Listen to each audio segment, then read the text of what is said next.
Hey, good afternoon, everyone. And real quick, I'm just going to say a happy early Father's Day to all the fathers out there. One day, Lord's will, when the time is right, I'm going to be a father, but I'm not worried about that right now.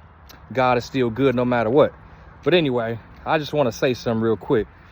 And I know, like, I talked to some people, and there's probably some people out there on my Facebook, social media and general pages that be wondering when I express my feelings about certain things, why I may do it the way I do or whatever. But I'm a type of person, I'm just speaking for myself. I'm a person that I don't wish harm against nobody. I want good things to happen to people. And my main point or thing is this, that when it comes to life, like, I don't wish nothing against my enemies. Now, of course, karma is going to come back with them. God is going to get them, / they're going to reap what they sow. But your enemies can become your footstool. So why wish something bad against somebody who God can use to be your best friend, to be your helper, your whatever you need in the future?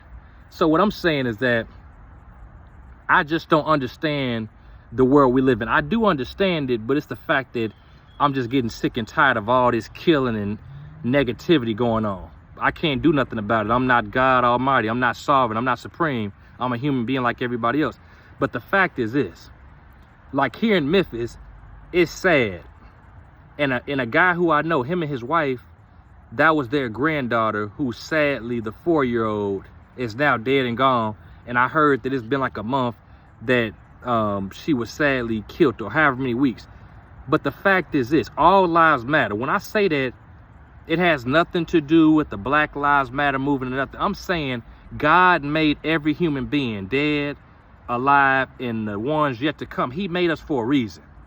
He made us in his likeness and image. And on top of that, the fact is this, I just look at the fact, I used to be young. I'm not as young as I used to be no more. I'm 31. It's a lot of young people out here. I want the best for them. I want them to go out there and get their education, go out there and eventually learn how to drive, get have a boyfriend, girlfriend, eventually turn into the husband and wife, because they're the future. If all these kids are getting shot in gangs, or the parents are doing some stuff, and that's another thing. Let me say this real quick. I'm not taking up for nobody, but a lot of people out here are disabled. Some people cause it upon themselves because some people do drugs, some people do steroids. That stuff messes with your brain. Some people are alcoholics. Other people are born with disabilities. You got ADHD, you got Asperger's, you got bipolar, you got schizophrenia, you got Down syndrome, depression, bipolar. All I'm saying is that God knows us better than we know ourselves. So with some people doing crazy, weird stuff, you don't know what's going on in that person's head. I'm not taking up for them. I'm not saying it's right. But I'm saying that I can't 100% point the finger and judge that person because I don't know what they're going through. I'm not God. What I'm saying is that they were wrong and they're going to still reap what they sow. But what I don't like is this. If I have a child, for example, and I don't want that child anymore, I'm going to talk to a family member, I'm going to talk to the police, or I'm going to talk to an adoption center about if somebody wants to adopt my child or something. I'm not going to sit there. I know it may be too early. People like Cameron, don't say never. You never know what you're going to do. I know what I'm not going to do. Like, I could have been in a gang in the past before. I never smoked, I never drink. That's by free will choice. I'm saying the same thing now. I would never do nothing. If I brought a child in this world through my wife, / had sex, however you want to say it, I'm going to step up to the plate. If I can't take care of it, then maybe I need to sit there and do something better, do what I need to do. Or like I said, if I'm not ready to be a father anymore, maybe I need to talk to somebody in the family or something. But I'm not going to sit there and kill an innocent baby. That don't make no sense. And my point is this. My point is that in the world, I talked to a man on the phone yesterday about this in the book of Exodus, chapter 1. It talked about how when Moses was a little baby, Pharaoh, when he was in control, in charge, he had decided that all the male babies would face death, were going to get killed, but the woman would stay alive. That right there is sexist. That's not right. But most importantly, that's wrong, because why are you killing innocent little boys? Now, of course, I forgot the reason. I got to do my research. But the main thing I'm saying here is that same mess happens in different countries in the world based on culture or tradition. That's messed up. Why do people sacrifice and kill kids? And most importantly, why do people kill? Now, let me take that back. I understand why dogs and some animals, because half the food we eat comes from animals. Milk is from cows. Of course, hot dogs and other things come from different type of animals, beef, pork. My point is that I get that, but I'm talking about the innocent animals that may stay in a person's house. Why sit there and kill that dog, including the owner themselves? If your dog did something or you don't want the dog, take it to the vet. Take it to some adoption center. Ask somebody if they want it. Don't sit there and kill an innocent dog that didn't do nothing to you, because all lives matter. That includes animals, people, everything. And the bottom line fact is this, and I'm done, is like I said before, and I'm going to say it again. All this creation around me, God never had a problem with the trees.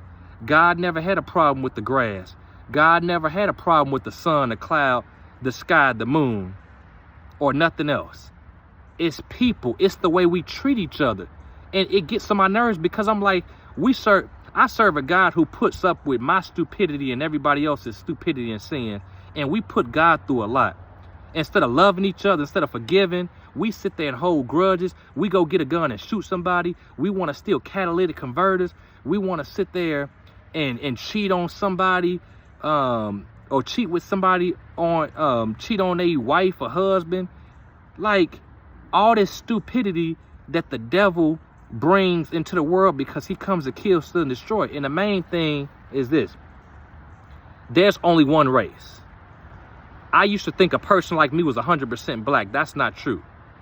And when I get a chance, I'm going to go to that website, Ancestry.com, I think it is, and I'm going to sit there and pay the money so I can sit there and see what I need to do. I mean, so I can get the results and see what I'm mixed with. Because I know I have a little bit of white and other stuff in me. But I'm just saying that, though, because there's only one race, the human race. So why would I be racist, for example, if I have white people in my family I've never seen from the 1800s, 1700s, early 1900s, and ever since the past? And they have black people in their family. Same thing with Mexicans and all these other. So I don't get the way the world works, the way mankind, humans, the way we treat each other, all this racism, all this stupidity. God is not pleased with us. And it's going to get worse, according to Revelation, and what Jesus promised is going to happen, because Jesus is God in the flesh, so he knows everything. And Paul and other people prophesied and stated, like Ezekiel, Isaiah, the Old Testament, they said this type of stuff is going to happen. The book of Daniel talked about it. So what I'm just saying is that I wish all this chaotic mess, drama, negativity would stop. But I don't have no control over that. I can just pray and hope for the best. I'm not God. I can't come off the throne and sit there and stop things from happening. And the last thing I want to say, I forgot to say, is this: I sometimes wish that God would step in at times, and when somebody's about to kill an innocent child or somebody, I kind of wish he would step in and prevent it from happening. And I sometimes, like other people, may wonder, God, why did you allow my mother or my daughter or my son or whoever to die? But that's the thing, that's what's tough about a relationship with the Lord. It's a lot of stuff we don't know, and we wonder why this happens. And the bottom line fact is, we can't answer everything. Only God has answer. Sometimes, maybe in the future, maybe God will tell us the reason why certain things happen. Other things we will never know. He's God. He can do what he wants to do when he wants to. But it's hard accepting that, being a Christian, because who wants to accept and be fine with somebody killing your daughter, your mother, your father, your brother, somebody? That's not easy. That pisses you off, because you wonder, why'd you kill my family member? They didn't do nothing to you. And how would you feel if I killed you? Well, you wouldn't, of course, be here. But the fact is, how would you feel if somebody killed your mother, your girlfriend, boyfriend, or whatever? People don't think that way, though. And the bottom line fact, all I'm saying is, treat people the way you want to be treated. If I don't want nobody killing a family member of mine, I don't need to go out there trying to rob a bank. I don't need to go out there trying to kill nobody else. Treat people the way you want to be treated. But anyhow, I've been talking almost 10 minutes now. That's all I wanted to say. May God bless you. Have a blessed and prosperous weekend. And happy early Father's Day once again to all the fathers out there. God bless you.